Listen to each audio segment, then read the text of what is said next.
You know, what women want are dangerous men who are civilized, and they want to help civilize them. Right? That's Beauty and the Beast.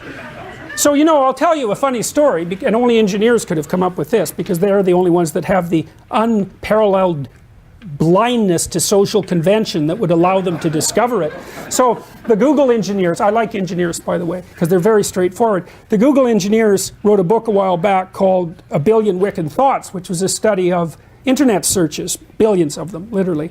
And they were looking a lot at pornography use. And well, there's lots known about male pornography use, partly, and it's easy to understand. I mean, males are, you know, pretty visually oriented, and what attracts them to pornography is fairly straightforward.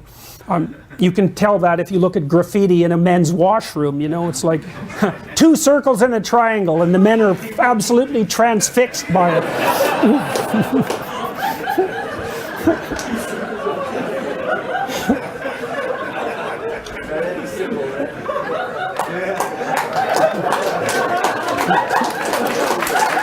So, for women, the story is more complex. They use pornography too, but it tends to be literary, because women tend to like words more than they like visual stimuli. And so the Google guys tried to track down the archetypal structure of, well, they didn't use those words, of female pornography use. And so some of you know, how many of you know what a Harlequin romance is?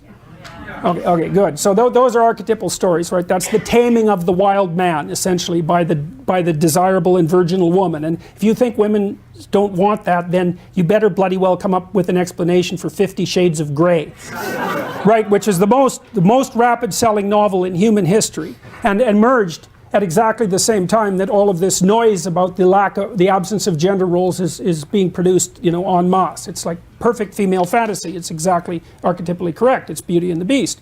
So what the Google guys showed was the structure of Beauty and the Beast, although they didn't use that as a referent, that the female pornographic fantasy was wild guy, you know, somewhat careless about the wants and desires of others, attractive to everyone, therefore high status, tamed by the magic of a single woman and brought into a relationship with her.